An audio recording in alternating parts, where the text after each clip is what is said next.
जय गुरु। आपण समस्त को यही चैनल को स्वागत। आजिर आलोचनार विषय वस्तु अलसुआ दूर करने को इष्टवृत्ति। जड़े भाई श्री श्री ठाकुर को कहले, ठाकुर मोर गोटे विराट दोष अलसुआमी, कौन सी प्रकार त्याग करिपारु नाही, कौन सी कार्य करने को मने कले मध्य शीघ्र शीघ्र से कार्य हाथ दे पारे नाही, आउ हाथ देले मध्य एते रही बसी करे जे सहजरे होई उठे नाही। तेणु कौनसी दायित्व नहीं ठीक भावरे तुलाई पारे नाही। मनीष पाखरु कथा शुणिबाकु हुए। जिनिसटा खराब ताहा बुझिछि किंतु ताहा एड़ाई पारु नाही। मने मने संकल्प करुछि किंतु ठीक करि पारु नाही। एही अवस्थारे मु कौन करिवि? श्री श्री ठाकुर, तुमे सकाळे केतेटा समय बिछणारू उठ? उक्त भाई, 7टा समय। श्री श्री ठाकुर, भोर 5टारे उठिबाकू अभ्यास कर।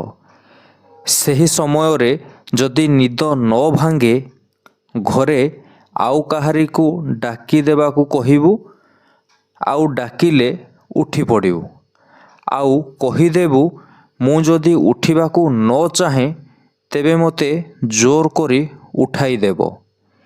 एहीपरि भावरे सकाळे उठिबार अभ्यास कर। सकाळे उठी निज बिछणाटी को निजे उठाइबू, निज घरटी को निजे ओळेइबू, माँ को गोटे कलसी जला आनी देबू। एहीपरि संसारर आउ 5टी कार्य करिबू जेउथिरे शरीर खटाई हुए। ता छड़ा दिन मध्यरे 2 ରୁ 3 घंटा कौनसी कर्मस्थ लोकंक पाखको जाई ता सहित मिसी एका संगरे कार्य करिबू। एहा जदि बेगारी खटिबा हिसाब रे खटू ता मध्य भल। आउ तू इष्टवृत्ति करुछु तो? उक्त भाई, हाँ। श्री श्री ठाकुर, किभली भावरे करुछु? उक्त भाई, घर पाखरु नेई करे। श्री श्री ठाकुर, एबेठारु सेमिति करिबु नाही। निजे किछि ना किछि उपार्जन करी ताहा देई करिबु। जेउ दिन ताहा करि पारिबु नाही से दिन अगत्या भिक्षा करी करिबु, किंतु घर पाखरु आउ नेबु नाही।